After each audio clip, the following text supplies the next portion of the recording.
Bonjour à toutes et à tous. Donc, on vient de sortir de l'audience devant le tribunal administratif de Paris dans l'affaire de M.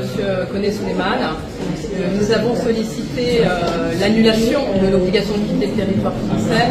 Nous avons soulevé plusieurs moyens, plusieurs arguments juridiques, notamment le fait que l'arrêté soit mal motivé à en faire. Et surtout, nous avons développé deux articles de la Convention européenne des droits de l'homme. L'article 3 de la Convention européenne des droits de l'homme sur les traitements inhumains ou dégradants qu'ils risquent s'ils retournent en Côte d'Ivoire. Et enfin l'article 8 sur la vie privée et familiale, puisque M. Koné a un enfant sur le territoire français. Donc nous attendons la décision et nous tiendrons informés des suites du rendu de la décision. Merci. Merci beaucoup, maître. En tout cas, moi je tiens à dire merci au PPACI qui est bien représenté.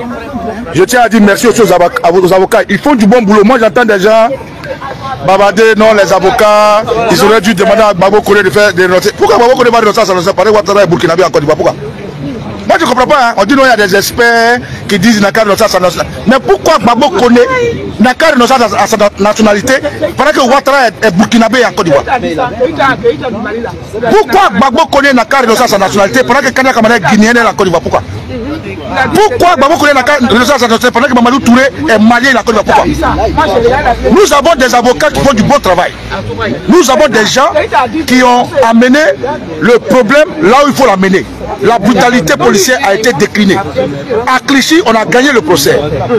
À Paris, au cours d'appel, c'est une cour politique. Comme ils ont vu c'est une cour politique, ils ont déplacé le problème à la cour d'administration. Nous sommes à la cour d'administration. Les avocats que nous avons là, il y a des docteurs dedans. C'est leur travail, c'est leur métier.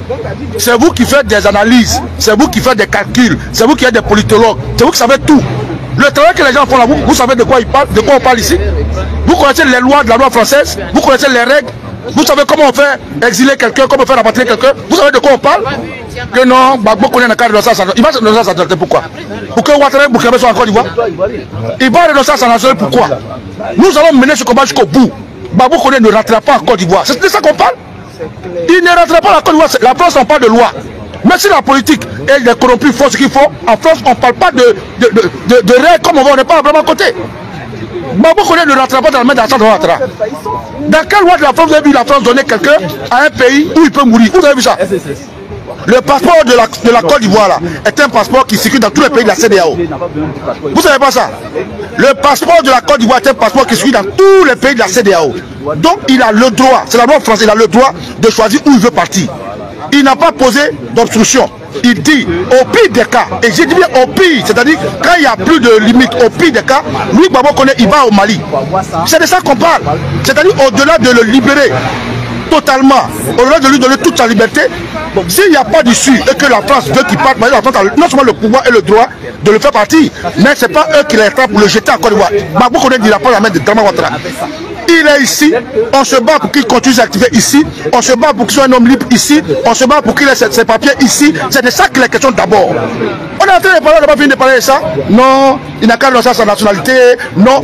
Qui vous a parlé? Qui vous a sonné? Donc Gbagbo Koné n'a qu'à renoncer à sa nationalité. Vous avez ce que c'est qu'une nationalité?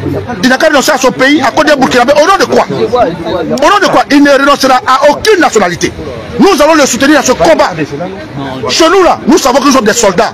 Quand on partait en guerre là, on savait qu'on allait prendre des balles. On ne peut pas être sur un terrain et puis refuser de suer. Quand un camarade tombe là, nous on continue la lutte. Quand Gbagbo Koné se repose, nous on continue la lutte. Il ne renoncera à aucune nationalité. Pourquoi vous ne renoncez pas à vos nationalités? Renoncer à vos nationalités? Nous, notre nationalité nous coûte cher. On est Ivoiriens fiers de l'être et on va l'exprimer partout où on est. Il ne renoncera à aucune nationalité et nous allons mener ce combat. Voilà. C'est des gens qui voulaient le kidnapper, ça a échoué. C'est des gens qui voulaient l'assassiner, ça a échoué. C'est de ça qu'on parle. Et nous allons passer dans toutes les juridictions pour nous exprimer. Voilà. Donc c'est ce que je voulais vous dire. Qu'on l'amène au tribunal de X, au tribunal de Zenoula, au tribunal de Goïtapla, nous serons là-bas. C'est clair. Camarades, tous ceux qui sont en train de faire mouvement, utilisez le métro 1. Sortez au... Il y a une seule sortie. Métro 1, sortez à Saint-Paul, on est là. Nous avons vu un dispositif impressionnant, mais ça ne peut pas nous intimider. De la même manière, dans les règles, ils sont dans ce dispositif, de la même manière, dans ces règles, nous avons le droit d'être là. Et c'est de cette même manière-là que nous avons le droit de nous exprimer. Le jour où la liberté d'expression sera enlevée à la France, ce jour-là, nous allons nous taire. Mais avant ça, nous allons dire ce que nous pensons. Quand Alassane Dramane Ouattara décide de nous museler, c'est pour nous divertir des vrais problèmes de la Côte d'Ivoire. Mais pour le moment, nous sommes concentrés sur le combat de nos camarades. Quand nous allons finir avec ça, nous allons revenir sur le sujet. Alassane Dramane Ouattara ne fera pas un 4e mandat. Alassane Dramane Ouattara, le terroriste, ne fera pas un 4e mandat. Alassane Dramane Ouattara, le terroriste, ne fera pas un 4e mandat. Si c'est pour ça qu'il veut nous museler, il n'a qu'à être sûr que le combat il est dégagé. Nous allons, et puis, Dramane, il y a te dire une chose. Est-ce que tu sais, quand nous allons finir avec Babo Koné là, c'est à Mougin nous allons faire notre marche. Comme ils ne te connaissent pas à Mougin, c'est à Mougin nous allons lancer notre marche. On va aller à Mougin, à la mairie de Mougin, pour leur dire que tu es un terroriste, tu es un gangster, tu es un bandit. Toi et puis ta femme Ebouya Ouattara, c'est Tchandou là. On va venir là-bas. Une pied noire, tu es sorti d'Algérie, tu viens chez les gens, tu viens emmerder les gens. On vient là-bas. C'est à Mougin. Quand tu seras à Mougin, on va venir. Ça, je t'informe. À Paris, ici, là, bientôt nous allons lancer une fatwa contre toi. Toi, tu vas nous enlever. Chaque fois que tu viendras à Paris, nous allons mobiliser là où tu seras. Maintenant, tu as déclaré la guerre, on va faire la guerre. Je tiens à dire merci à tous les cyberactivistes qui sont solidaires de notre frère. Tous ceux qui vocifèrent, tous ceux qui analysent des analyses de la con là aussi, je vous dis, continuez. Mais Babo Koné ne renoncera à aucune nationalité. Nous allons mener ce combat juridiquement avec la loi de France et au pire des cas, et je dis au pire des cas, Babo Koné ira dans un pays où son passeport lui permet d'aller. On vous parle d'histoire claire. Les gens disent le délit qui est reproché à Babo Koné, c'est une présence illégale sur le territoire français. C'est tout. Il n'y a pas d'autre débat à côté.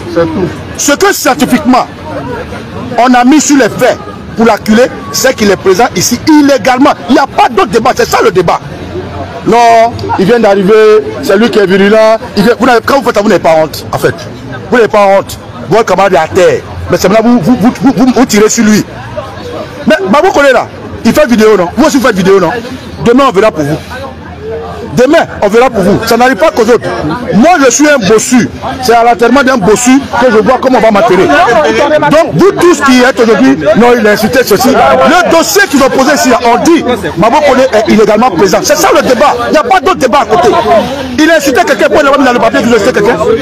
Il a insulté quelqu'un, il t'a insulté. Quand vous insultiez les gens matin, midi, soir, on vous a arrêté. Quand vous insultiez les autres matin, on vous a arrêté. On vous a arrêté. Donc, comment je vous dis, ne soyez pas distrait, ne soyez pas éparpillés. Ce dont on parle ici, on dit que Babo Koné est en France illégalement parce que son titre de séjour a dépassé. C'est ça le débat. Et donc c'est comme ça que les gens sont arrêtés brutalement. Et c'est pour ça que nous avons les meilleurs avocats qui se battent, qui l'amènent dans toutes les juridictions pour qu'ils se fassent entendre. Et qui parlent de ces juridictions, parlent naturellement de ceux qui portent plainte contre lui parce que c'est politisé. C'est de ça qu'il est question. Tout autre débat n'a pas de sens. C'est ce que je voulais vous dire. Donc restez concentrés. Nous allons partir jusqu'au bout. Babo Koné, il a le moral, il est fort, il a la ténacité, il a l'opiniâtreté et il sait que vous le soutenez. Tout autre débat n'a pas de place ici. Donc portez-vous bien, nous suivons la séance. Nous avons un dispositif impressionnant de policiers de CRS, nous avons un dispositif impressionnant de la police de France, mais on est là parce que nous sommes dans notre droit d'être là et nous avons la liberté d'expression de nous exprimer. Que la seule police camarade, regardez.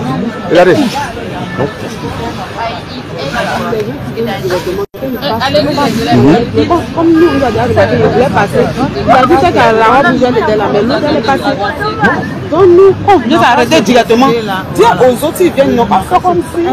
Ils passent. David, elle est passée. Elle a dit, elle n'est pas avec nous, elle est rentrée. Rentrez dans ça? Lui, comment il voulait rentrer? Ah non, les gens vont rentrer. Attends. Elle a fait comme si elle passait, elle est rentrée. Mais moi, on m'a remarqué, on dit non, toi tu étais là, tu étais avec eux. Elle a dit, je suis pas avec eux. On dit, vous passez. Ceux qui viennent d'arriver. Quand ils viennent, pourquoi on s'arrête au niveau de nous? On passe, on fait comme si nous connaissions. Non, je vais les dire à côté. C'est mieux. J'ai dit, quelqu'un appelé le groupe tout à l'heure. Ça va plus belle. Alors, tu t'en vas là-bas? Non, je vais faire la commission. Oh, Edo. Alors, camarades, je vais vous passer une information rapide. Pour vous qui êtes en train de venir, vous qui êtes en train d'arriver, il faut changer d'itinéraire. Voilà. Vous qui êtes en train de venir là, si vous passez par le métro 1, que vous venez, ne vous arrêtez pas où on est là. Hein. Quand vous allez venir, vous allez voir les policiers en bas du bâtiment.